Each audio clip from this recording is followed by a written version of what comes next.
Two figures in white bathrobes stood on my private deck, coffee mugs in hand like they owned the place. My daughter Ashley leaned against the railing where my wife Linda and I used to watch sunrises over the Blue Ridge Mountains.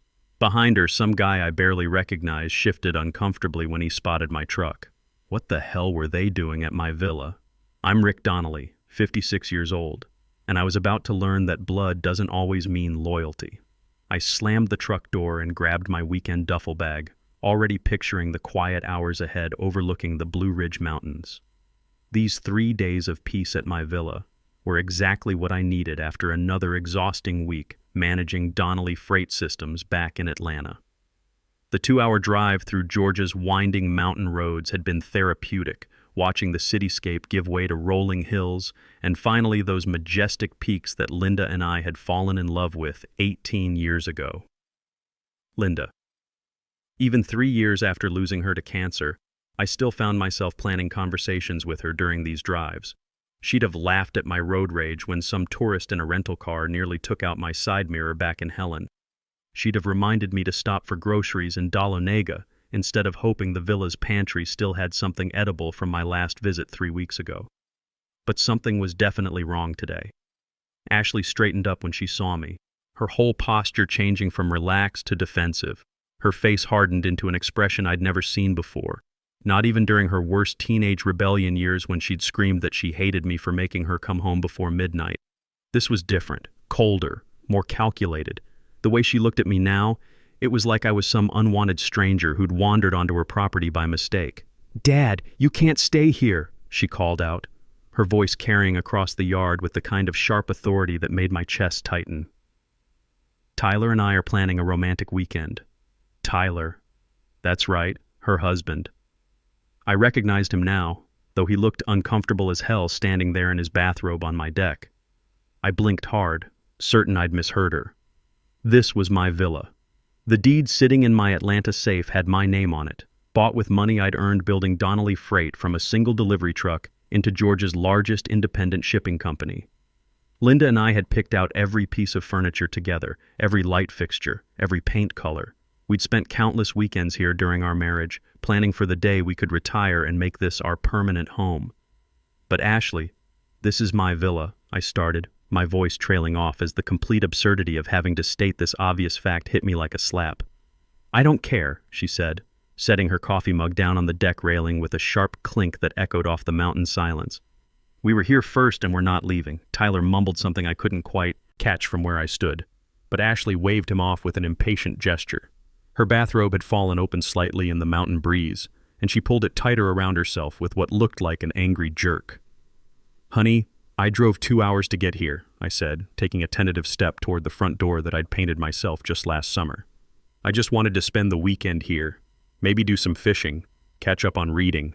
Get out of here and don't bother us." Ashley's voice rose to an actual shout that probably carried all the way down to the nearest neighbor a quarter-mile away.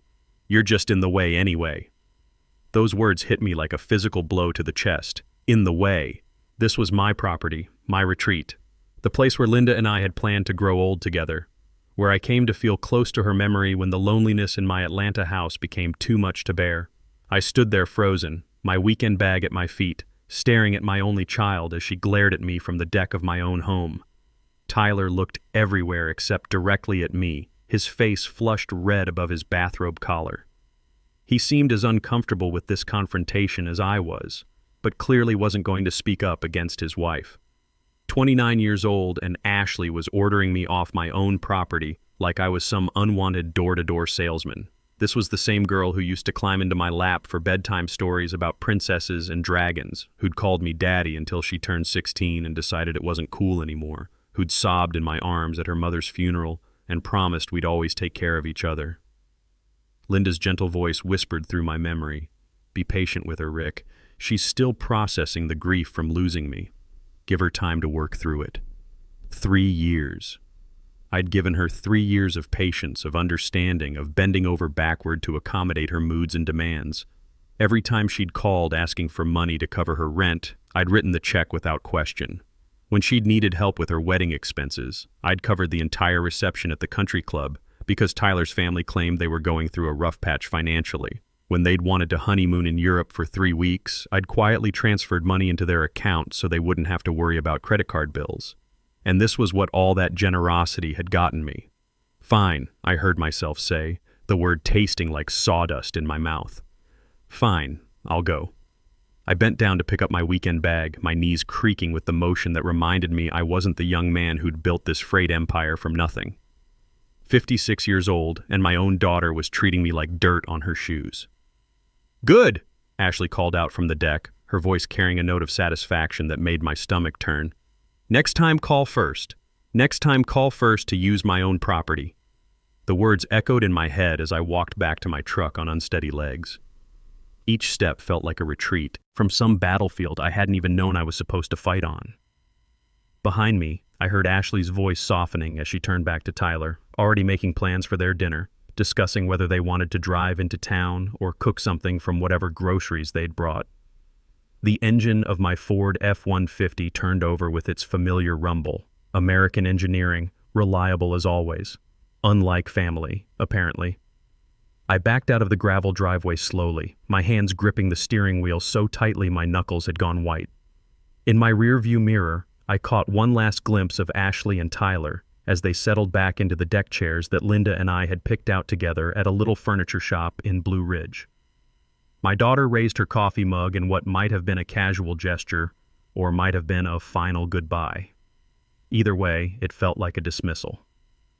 The winding mountain road back to Atlanta stretched ahead of me, empty and long.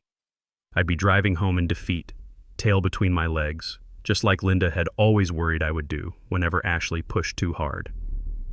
"You're too soft with her, Rick," Linda used to say after particularly difficult conversations with our teenage daughter. "Sometimes you need to stand your ground, or she'll walk all over you her whole life."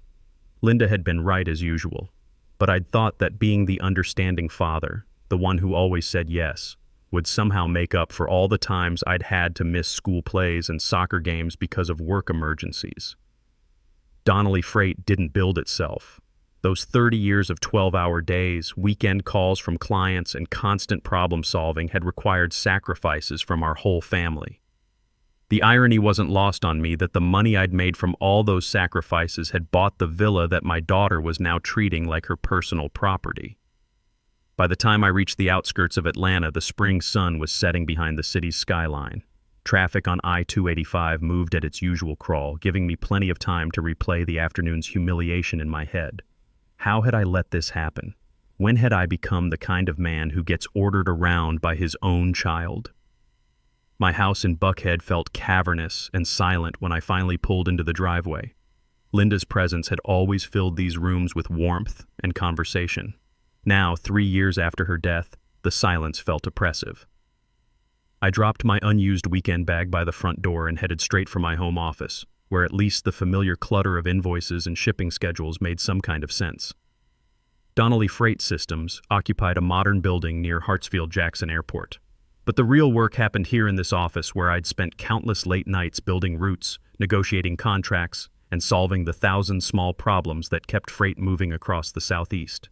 The business had been my pride and joy, proof that a guy from a working-class family could build something significant through pure determination and smart decisions. I poured myself 3 fingers of bourbon and settled into the leather chair that Linda had bought me for my 50th birthday. The computer screen showed 47 unread emails, mostly routine stuff from drivers and clients that could wait until Monday. But sitting there in the quiet house, I couldn't stop thinking about Ashley's face when she'd ordered me to leave. There had been something in her expression that went beyond simple rudeness, or even the grief-driven anger I'd been making excuses for since Linda's death. This felt calculated, planned, like she'd been thinking about this confrontation for a while and had finally worked up the nerve to execute it. The phone sat silent on my desk, and part of me kept expecting it to ring. Maybe Ashley would call to apologize, to explain that the stress of her new marriage had made her say things she didn't mean. Maybe Tyler would call man to man to smooth things over and suggest we all sit down for a reasonable conversation about scheduling villa visits. But the phone remained quiet through Saturday evening and all day Sunday. By Monday morning, I had to accept the uncomfortable truth that my daughter wasn't planning to apologize for anything. Monday evening found me nursing lukewarm coffee and picking at the remnants of a solitary dinner of Chinese takeout. 3 days had crawled by since Friday's humiliation at the villa. Saturday, I jumped every time the phone rang, expecting Ashley to call with some explanation, maybe even an apology. Sunday brought the uncomfortable realization that maybe I'd been too quick to surrender my ground, just like I always did when family conflicts arose. The freight business had taught me to be decisive, to stand firm when clients tried to renegotiate contracts at the last minute, or when suppliers attempted to squeeze extra fees out of established agreements. But somehow, when it came to Ashley, all that business backbone seemed to evaporate. Linda used to call it my daddy reflex, the way I'd cave to Ashley's demands because I couldn't bear to see disappointment in her eyes. Now I was wondering if that daddy reflex had created a monster. The phone's shrill ring cut through my brooding thoughts like a blade. I glanced at the caller ID and felt my stomach drop. "Ashley," I answered, trying to keep my voice neutral. "Dad." Her voice carried none of the warmth I desperately hoped for over the weekend. Cold, businesslike, like she was calling to cancel a service contract. "Ashley, sweetheart, I'm so glad you called. About this weekend, I think we need to listen carefully." She cut me off with the same tone she might use to fire an employee. "Tyler and I have decided. The villa now belongs to his parents." My coffee mug froze halfway to my lips. The words didn't make sense, like she was speaking a foreign language. "What?" "Ashley, what are you talking about? Carl and Patricia Walsh, it's their home now."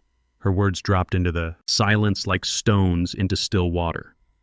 "You're forbidden from going there anymore."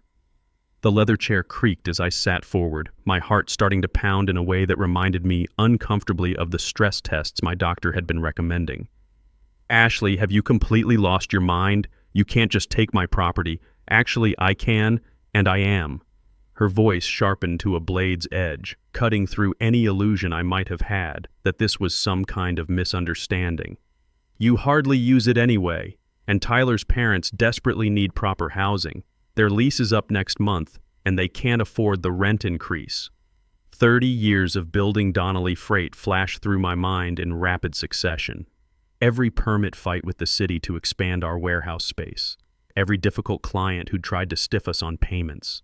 Every sacrifice Linda and I had made. Every vacation we'd postponed. Every luxury we'd denied ourselves to build something substantial, something that would last, something that would provide security for our family's future. "It's my villa." The words exploded out of me with surprising force, years of suppressed frustration finally finding their voice. "I worked 3 decades to buy that place, Ashley. 3 decades of 60-hour weeks, missed dinners, and choosing between paying your college tuition and taking that European anniversary trip your mother wanted." Ashley's laugh held absolutely no humor. It was a sound I'd never heard from her before. Bitter and calculating. "You're being ridiculously selfish, Dad. After everything we've done for you since Mom died." Something inside my chest snapped like an overstretched cable. "Everything you've done for me?" My voice rose to match hers, 3 years of patient accommodation suddenly burning away like tissue paper. "What exactly have you done for me, Ashley? Because from where I'm sitting, I can list everything I've done for you since your mother's funeral." I stood up, pacing behind my desk as the words poured out. "I paid for your entire wedding because Tyler's family claimed they were broke.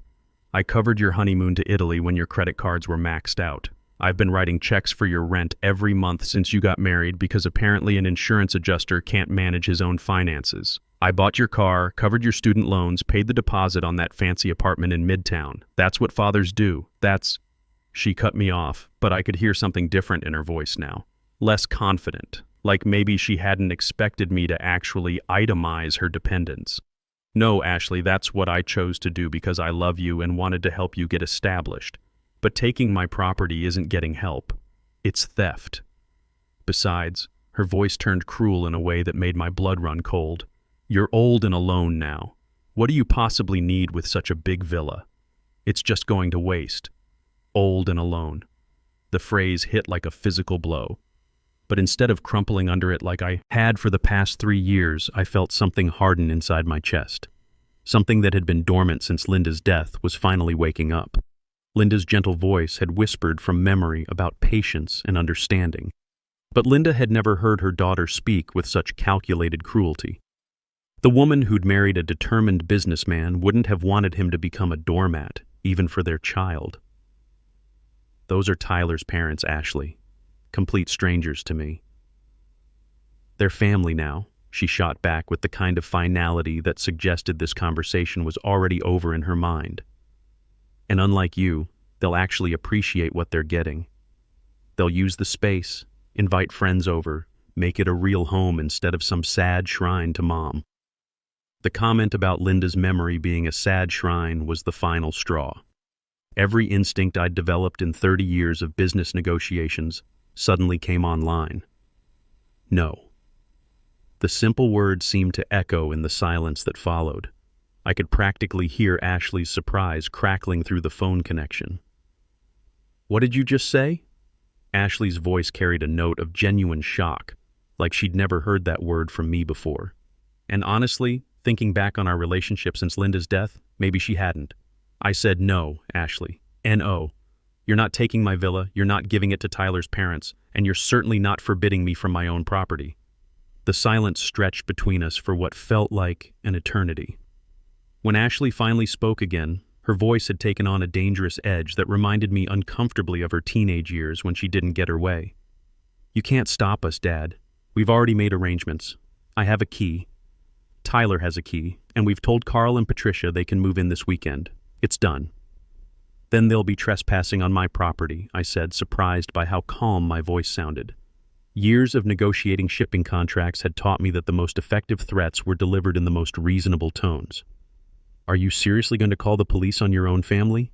"I'm going to call the police on people who are stealing my property." "Yes. The fact that one of the thieves happens to be my daughter is unfortunate, but it doesn't change the crime."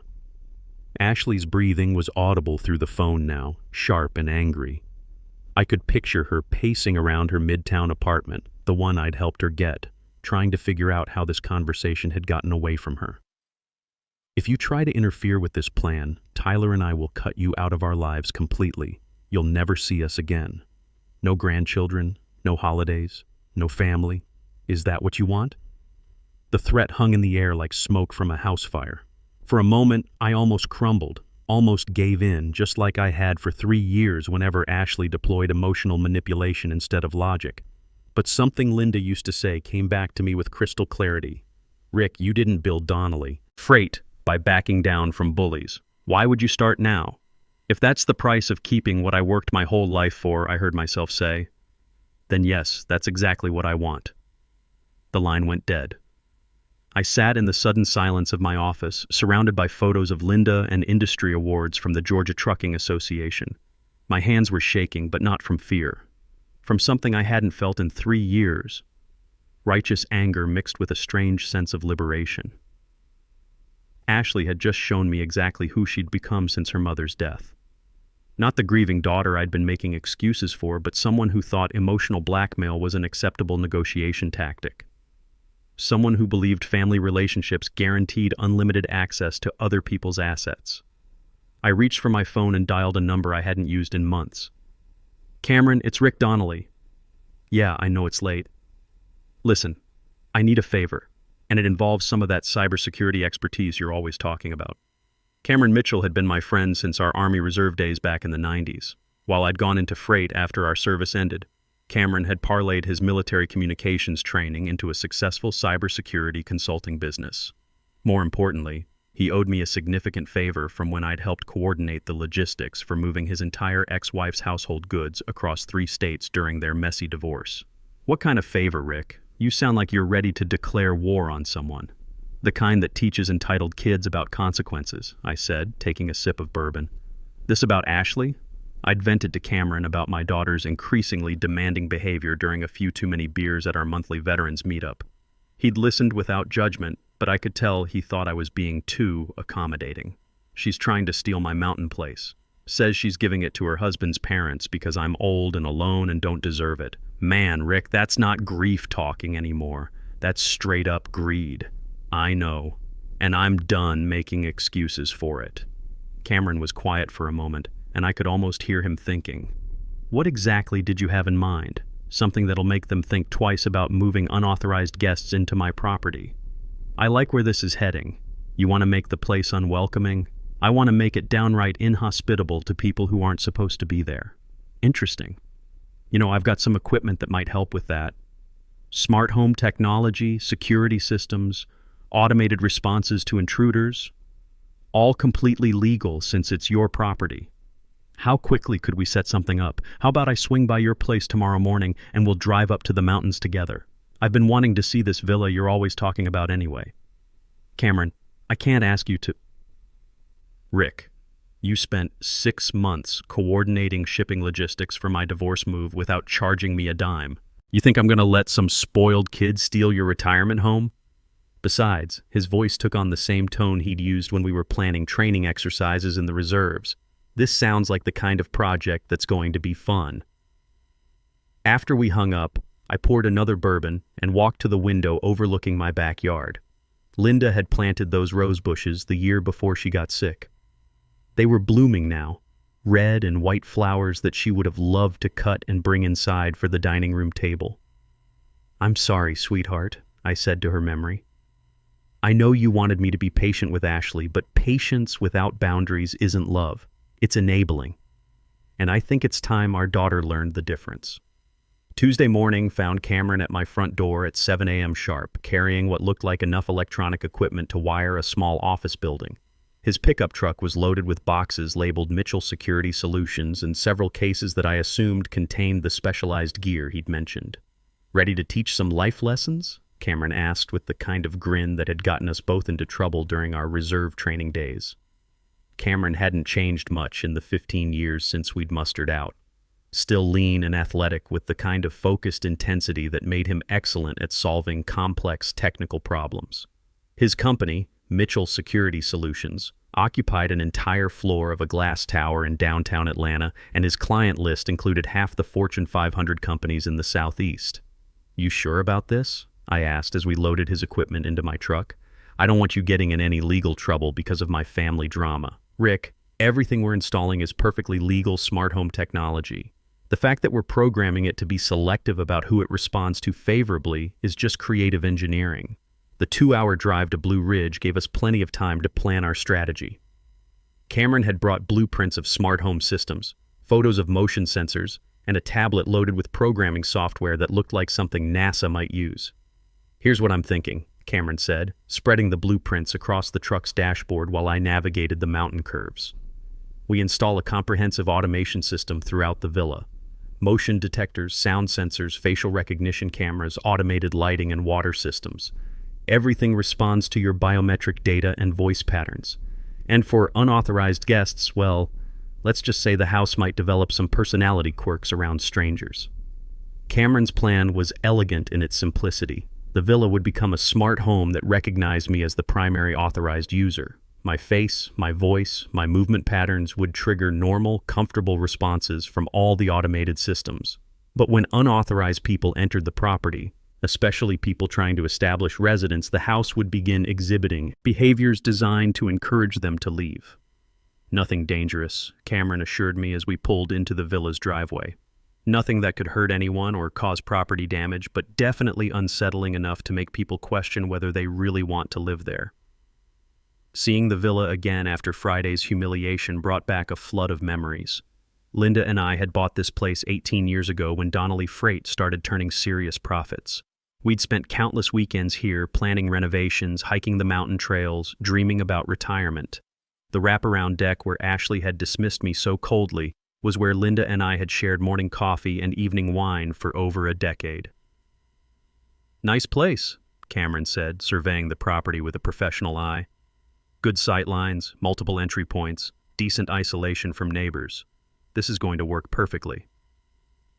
We spent the next hour walking through every room while Cameron took measurements and photos. The villa had 3 bedrooms, 2 bathrooms, a large open-concept living area, and the deck that overlooked a spectacular view of the Blue Ridge Mountains. Linda had insisted on the stone fireplace, and I'd built the custom bookshelves myself during a particularly ambitious weekend project. "Security system first," Cameron said, unpacking his first box of equipment. "Cameras with facial recognition at every entrance, motion sensors in all the main rooms, sound detection throughout the house." I watched him work with the kind of methodical precision that had made him invaluable during our military service. Each camera was positioned to capture clear images of anyone entering the property while remaining virtually invisible to casual observation. The motion sensors looked like standard home security equipment, but Cameron's programming would make them far more sophisticated than any commercial system. These cameras will create a database of authorized and unauthorized users, Cameron explained as he calibrated the facial recognition software. Your face gets green light responses from all systems. Ashley and Tyler get yellow light status, which means the house will tolerate them but won't be particularly welcoming. Anyone else, especially people trying to move in furniture or establish residence, gets red light treatment. What exactly does red light treatment involve? Cameron's grin was positively diabolical. Ever hear of psychological operations? Same principle, different application. The sound system was Cameron's masterpiece. He installed speakers throughout the villa, hidden behind furniture and inside walls, connected to a central computer that could generate audio responses to specific triggers. The system could produce whispers that seemed to come from empty rooms, footsteps that echoed from unoccupied areas, and subtle audio distortions that would make people question what they were hearing. The beauty of this, Cameron explained as he programmed the audio responses, is that it's all responsive. When you're here alone, the house behaves perfectly normally, but when unauthorized people try to settle in, especially at night when they're trying to sleep, the place becomes atmospheric. By afternoon, we'd installed motion-activated lighting that could create the illusion of movement throughout the house, automated window blinds that could open and close seemingly at random, and a sprinkler system that could be triggered by specific motion patterns. The sprinklers are my favorite touch, Cameron said as he tested the bathroom systems. Anyone who tries to take a shower without proper authorization is going to get a very cold surprise. As the sun began setting behind the mountains, Cameron ran final diagnostics on all the systems. Every sensor was calibrated, every camera was recording, every automated response was programmed and tested. There's one more thing, Cameron said, pulling a small device from his toolkit. This is a remote override. If you ever need to shut down all the systems instantly, just press this button. But honestly, Rick, I don't think you're going to need it. We stood on the deck where Ashley had humiliated me just 4 days earlier, watching the last light fade from the mountain peaks. Your daughter has no idea what she's walking into, Cameron said with satisfaction, packing up his tools as darkness settled over the mountains. This system is going to make their weekend very memorable. I almost feel sorry for Tyler's parents, I admitted, though the sympathy was limited. They're probably just going along with Ashley's plan without knowing the whole story. Rick, anyone who accepts stolen property without asking questions deserves whatever consequences come their way. Besides, nothing we've installed will actually harm them. It'll just make them very, very uncomfortable. We drove back to Atlanta in comfortable silence, both of us satisfied with the day's work. Cameron had created something that was part smart home, part psychological warfare, and completely legal. The villa would appear perfectly normal during any casual inspection, but living there as an unauthorized resident would become increasingly unpleasant. Wednesday and Thursday crawled by with agonizing slowness. I threw myself into work at Donnelly Freight, trying to distract myself with shipping schedules and client meetings, but my mind kept wandering to the mountain villa and whatever Ashley had planned for the weekend. Thursday afternoon, my assistant knocked on my office door with a puzzled expression. Mr. Donnelly, there's a lawyer named Preston Burke on line 2. Says he's your attorney and it's urgent. Preston Burke had been handling my legal affairs for 15 years, ever since our kids had played Little League baseball together. He was the kind of small-town lawyer who knew everybody's business and had a gift for explaining complex legal concepts in terms that normal people could understand. Rick, we need to talk, Preston said without preamble. I just got a very interesting call from a lawyer in Atlanta representing someone named Tyler Walsh. My blood pressure spiked instantly. What kind of call? The kind where they're asking about property ownership records for your Blue Ridge villa. Specifically, they wanted to know if there were any liens, co-owners, or transfer documents that might affect clear title. I leaned back in my chair, trying to process what this meant. They're actually researching how to steal my property legally. That's exactly what they're doing. And Rick, the fact that they're involving lawyers suggests this isn't some impulsive family dispute. This is a calculated attempt to acquire your property through legal manipulation. What did you tell them? Nothing, of course. attorney-client privilege. But I wanted to give you a heads up that they're serious about this, more serious than you might have realized. After hanging up with Preston, I sat in my office trying to wrap my head around the magnitude of Ashley's betrayal. She wasn't just having an emotional outburst or making empty threats. She was actually consulting lawyers, researching property law, building a case to take my villa permanently. The phone call I'd been expecting finally came Friday morning at exactly 9:15 a.m. "Dad." Ashley's voice was crisp and businesslike, like she was calling to confirm a delivery appointment. "Just wanted to let you know that Tyler and I are driving up to the villa this afternoon. Carl and Patricia are moving in this weekend, and we want to make sure everything's ready for them." "Ashley, I've already told you that your opinion doesn't matter anymore. We're doing this whether you like it or not." Her casual dismissal of my feelings was almost more insulting than the actual theft. "Be my guest," I said, surprising her with my calm tone. "I hope you all enjoy your stay." The confusion in her voice was almost comical. "You're not going to fight this? Ashley, you've made your position very clear. I'm just an old man who's in the way. Far be it from me to interfere with your plans." "Good. Maybe you're finally learning to be reasonable." "Oh, I'm being very reasonable. In fact, I think this weekend is going to be a real education for everyone involved." There was something in my tone that must have concerned her because she paused before responding. "What's that supposed to mean?" "Nothing at all, sweetheart. Just that sometimes life has a way of teaching us lessons we didn't expect to learn." After Ashley hung up, I called Cameron to give him the heads up. "They're moving in this weekend." Cameron's voice carried barely contained excitement. "Perfect. All systems are green and ready. I've been monitoring the villa remotely, and everything's functioning exactly as programmed. Any chance they'll figure out what's happening? Even if they suspect something, they'll never be able to prove it. Everything we installed looks like standard smart home equipment. The programming is sophisticated enough that it could easily be explained as system malfunctions or quirky automation responses." Friday evening, I tried to distract myself with dinner and a movie, but my mind kept wandering to the villa. Cameron had installed remote monitoring capabilities so he could track when people entered the property and how the systems were responding, but he'd insisted that I shouldn't watch the feed directly. "Trust me," he'd said, "you'll enjoy it more if you experience the results rather than watching the process." Saturday morning brought unseasonably warm weather, perfect for moving furniture and settling into a new home. I spent the day working in my garden, pruning Linda's rose bushes, and trying not to think about what was happening 2 hours north in the mountains. The call came Saturday evening at exactly 8:47 p.m. "What did you do?" Ashley's voice was shrill, bordering on hysterical. Gone was the confident, dismissive tone from our previous conversations. This Ashley sounded panicked and confused. "I'm sorry?" I said mildly, settling back into my recliner with a glass of bourbon that I'd been saving for this moment. "The house. Something's wrong with the house. What seems to be the problem, sweetheart?" The lights keep flickering. The sprinklers turned on by themselves while Patricia was trying to make dinner. Carl swears he heard footsteps upstairs when everyone was downstairs. "Old houses can be quirky," I said in the most reasonable tone I could manage. "Mountain properties especially. Sometimes the electrical systems act up. Maybe you should call a contractor. This isn't normal house problems." Tyler's mother is convinced there's something supernatural going on. "Supernatural?" I chuckled softly into the phone.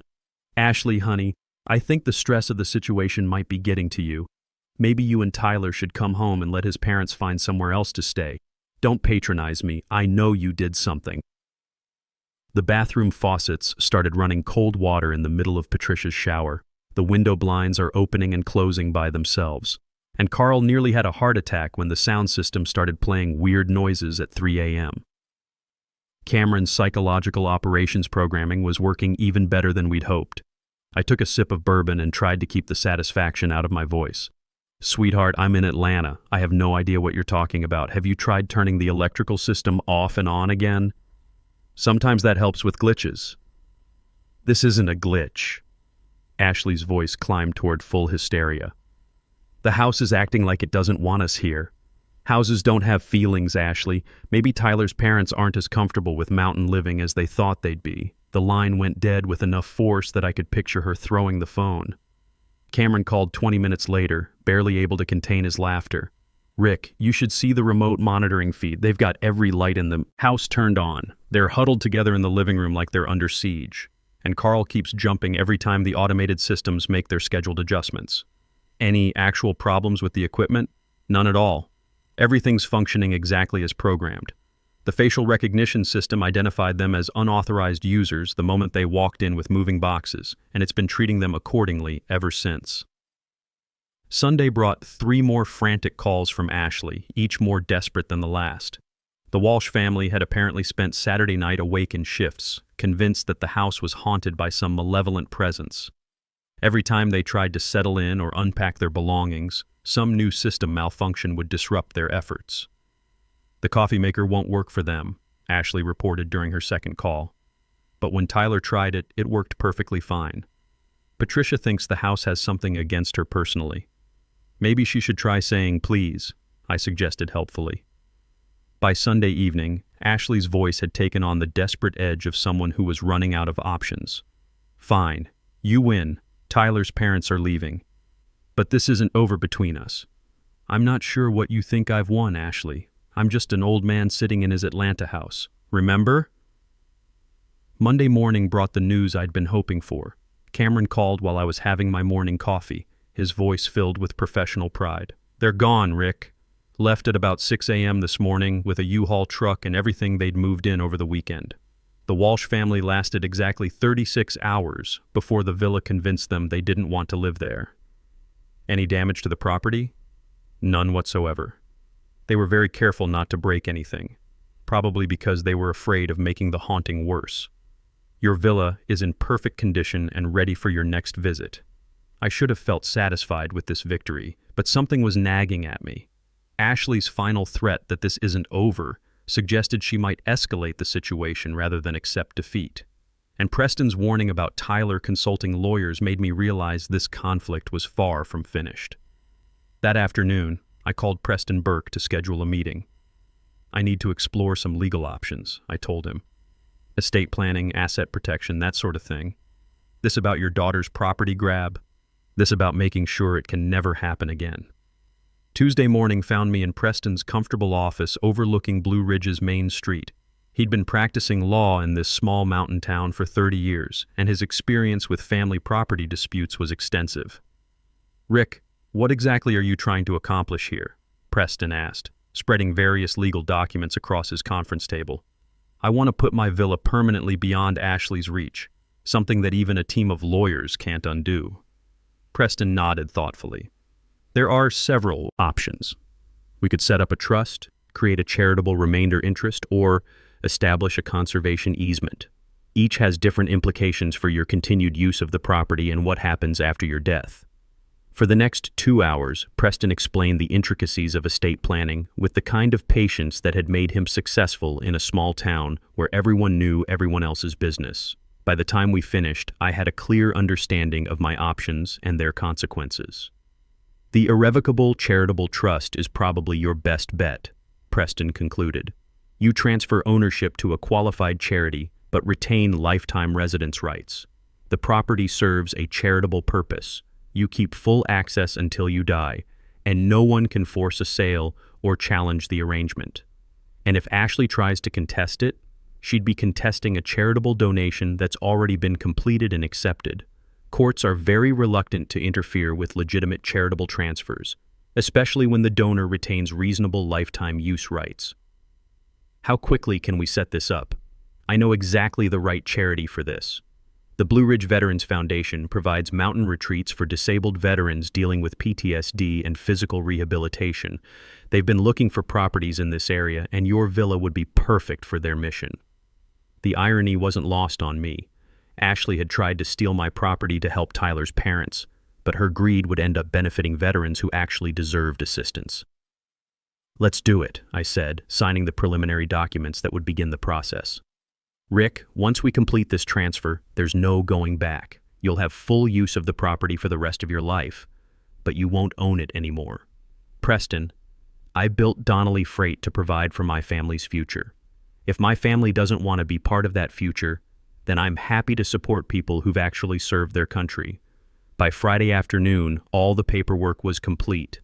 The Blue Ridge Veterans Foundation now owned my villa, with an irrevocable lifetime residence clause that guaranteed my access until death.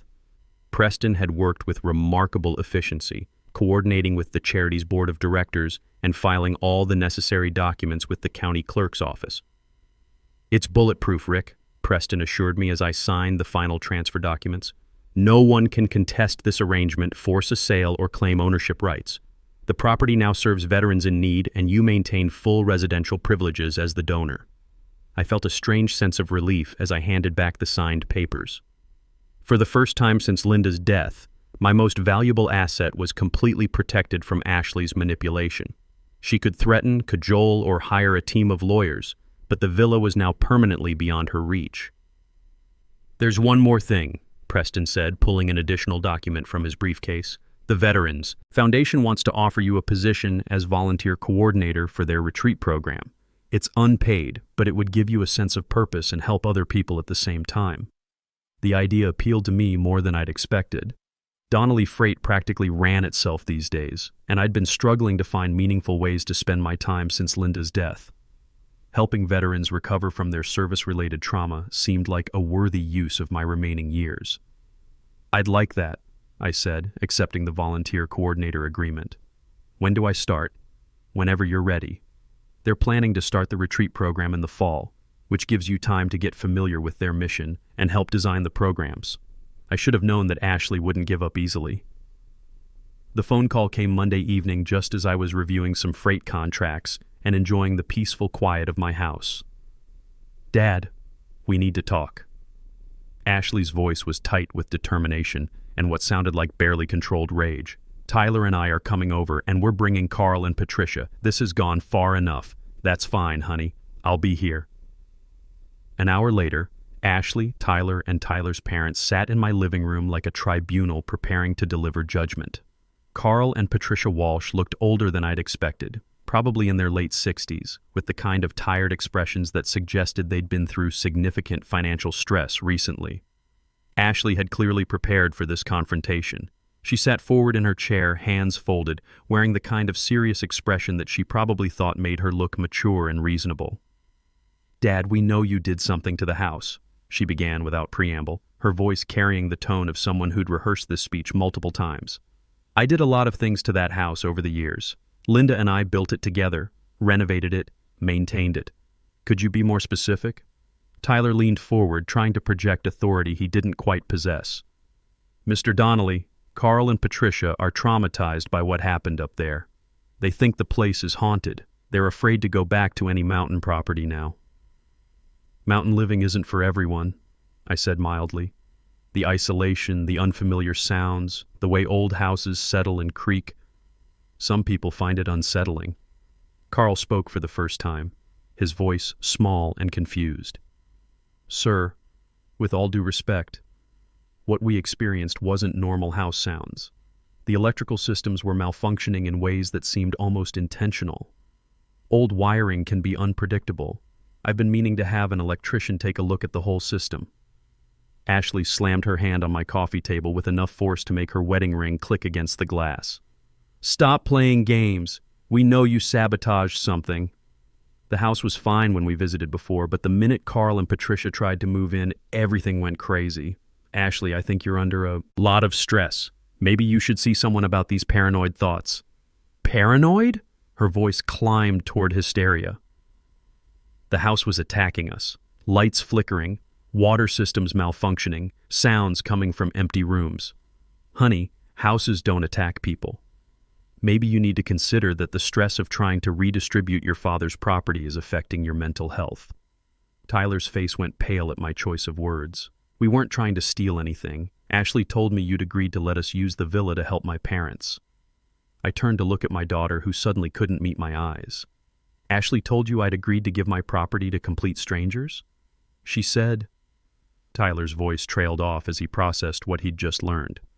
"She said you were happy to help family get established." The silence stretched for nearly a minute while Tyler absorbed the reality of his wife's deception. When he finally turned to look at Ashley, his expression was pure betrayal. You told me he was on board with this plan. Ashley's voice was barely a whisper. I thought I could convince him. By taking his property without permission? Ashley, it's not convincing if you steal it first. It's not stealing if it's family. Patricia Walsh had been quietly crying during this exchange, and now she spoke up with the kind of dignity that comes from a lifetime of disappointment. Ashley, dear, if your father didn't agree to this arrangement, then we had no business being there. We're not charity cases. But you need somewhere to live, Ashley protested. Your lease is up. You can't afford the rent increase, and Dad has this huge villa that he barely uses. I stood up and walked to my desk, returning with the manila folder that contained the legal documents Preston had prepared. Well, this conversation has been illuminating, but there's something you all need to know. I handed Tyler the top document from the folder, watching his face carefully as he began to read. As of this past Friday afternoon, the villa belongs to the Blue Ridge Veterans Foundation. Tyler's hands began to shake as he read the legal papers. This is a charitable transfer. Irrevocable donation, complete and permanent, I confirmed. The property now serves disabled veterans who need mountain retreats for recovery and therapy. Ashley grabbed the papers from Tyler's trembling hands, her eyes scanning the legal language with growing desperation. This is just spite. Pure revenge. You're just trying to hurt us. This is protecting my life's work from people who think emotional manipulation equals ownership rights, I replied calmly, and ensuring that my property serves people who've actually sacrificed something for their country. Tyler's face had gone ashen as the financial implications hit him like a freight train. Our plans, our future. We counted on that villa to solve our housing problems. Perhaps you should have asked permission before making those plans. Or better yet, perhaps you should have verified that your wife was telling you the truth about my involvement. I spread additional documents across the coffee table, each one representing another nail in the coffin of Ashley's schemes. The charitable transfer includes a lifetime usage clause for me as the donor. I retain full access to the property until my death, along with my new role as volunteer coordinator for the Veterans Foundation Retreat Program. So nothing changes for you. Ashley's voice climbed toward complete hysteria. You still get to use it whenever you want. Everything changes, I corrected her, meeting her eyes with the kind of steady gaze I'd used in difficult business negotiations. You no longer have any claim to it. Ever. No inheritance, no family access, no legal standing whatsoever. Carl Walsh spoke for the first time since entering my house, his voice barely above a whisper. So we get nothing. After everything we've been through, after participating in an attempt to steal my property through psychological manipulation and fraud, that's correct. You get exactly what you deserve. Patricia Walsh began crying quietly, the kind of soft weeping that comes from years of disappointment and broken promises. Carl patted her shoulder with the helpless gestures of a man who'd never understood how they'd arrived at this moment of complete humiliation. Ashley stared at the legal documents as though they might dissolve under her gaze if she concentrated hard enough. The charity thing, that's just a trick, right? Some way to maintain control while making us think we've lost. Preston had prepared me for this exact question during our planning sessions. The Blue Ridge Veterans Foundation is a legitimate 501c3 charitable organization that's been operating in Georgia for over 20 years. The transfer is genuine, legally binding, and completely irrevocable. I no longer own the property, Ashley. I'm simply the lifetime resident and volunteer coordinator. So you win, Tyler said bitterly, his voice carrying the defeated tone of someone who'd just realized he'd been played by his own wife. Is that what you wanted to hear? I wanted to hear nothing from any of you, I replied honestly. But since you insisted on this conflict, since you chose manipulation over communication, theft over respect, yes, I win. Ashley's carefully constructed composure finally cracked completely. All the planning, all the legal research, all the confidence she'd built up over the past week collapsed like a house of cards. You've destroyed our future. Tyler's parents have nowhere to go. We had plans. They can go anywhere except my former villa.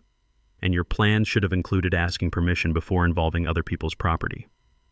Tyler stood on unsteady legs, his face a mask of exhaustion and barely controlled anger. Not at me, I realized, but at Ashley.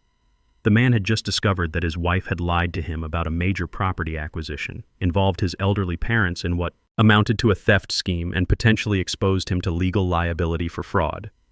"Come on," he said to his parents, his voice hollow. "There's nothing left to discuss here."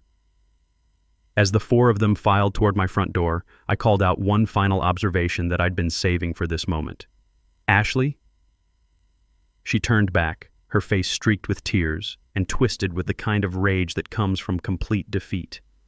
"Next time you try to manipulate someone, remember that business experience beats emotional terrorism every time.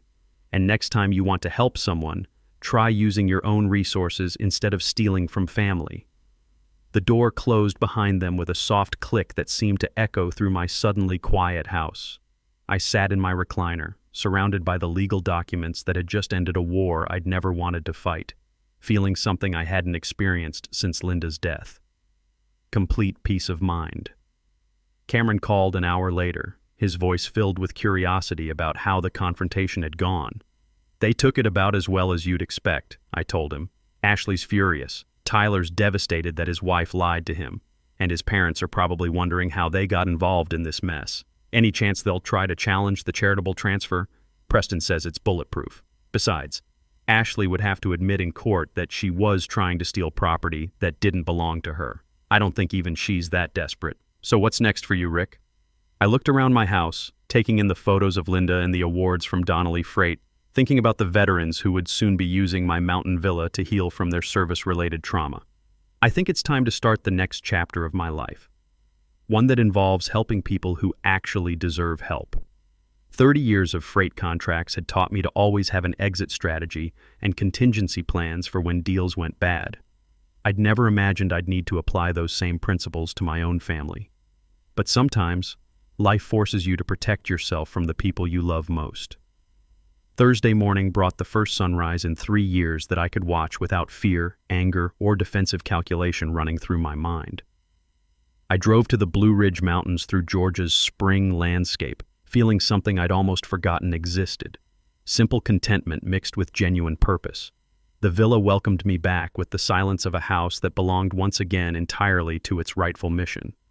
I used my key without checking over my shoulder for hostile family members, entered without listening for Ashley's dismissive voice, walked through rooms that held memories of recent technological warfare, but somehow felt cleansed by their new charitable purpose. My first task was a thorough inspection to ensure Cameron had successfully removed all traces of our elaborate revenge theater.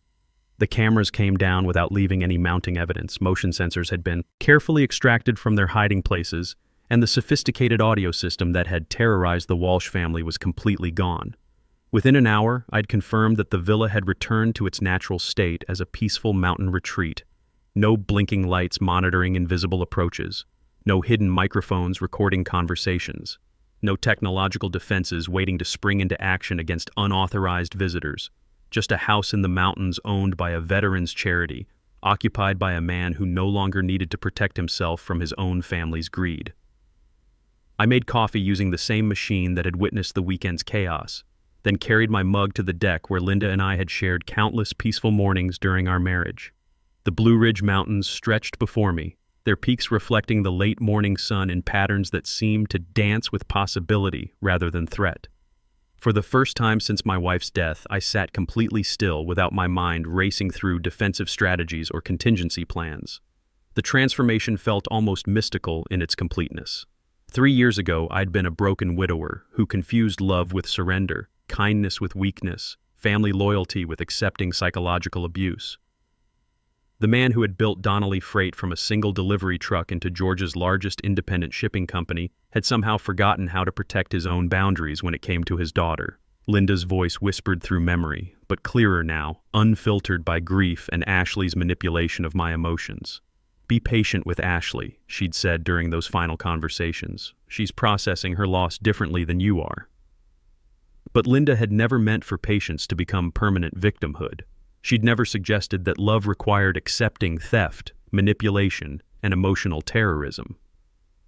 The woman who'd married a determined businessman and supported him through 30 years of building a company wouldn't have wanted him to become a doormat, even for their daughter.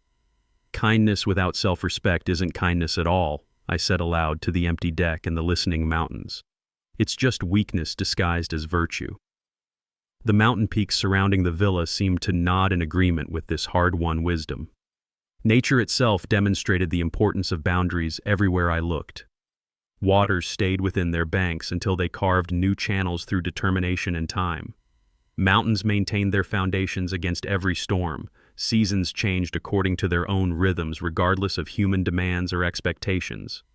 Ashley had spent 3 years systematically testing my boundaries, discovering through careful experimentation that they could be moved, dissolved, or ignored entirely, depending on how much emotional pressure she applied. Each successful manipulation had taught her that love meant capitulation, that family ties guaranteed unlimited access to everything I owned or earned. I had taught her that destructive lesson through my own behavior. Every check I'd written to solve her financial problems, every demand I'd accepted without question, every time I'd chosen temporary peace over lasting respect. The technological revenge had been satisfying in its immediate impact, but ultimately unnecessary for achieving my real goal. The genuine victory was simpler and more permanent than any smart home system. Learning to say no without guilt. Learning that protecting myself wasn't cruelty, but basic emotional health. Learning that some relationships cannot survive the introduction of genuine boundaries. And that's not always a tragedy.